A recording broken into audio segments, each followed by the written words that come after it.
একটা বিষয় অনেক দিন থেকেই মাথায় ঘোরে। সেটা হলো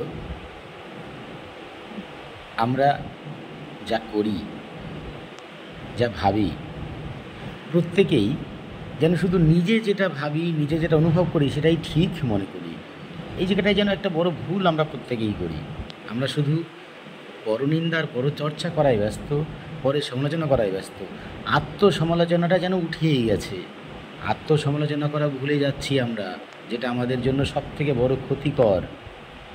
আত্মসমালোচনা করতে হবে, নিজের ভুলগুলো ধরতে হবে। আমি যখন সকাল থেকে সন্ধ্যা পর্যন্ত কি কাজ করলাম, সন্ধ্যার পরে যখন একাকী কোনো একটা সময় দাঁড়িয়ে অনুভব করতে হবে আমাকে।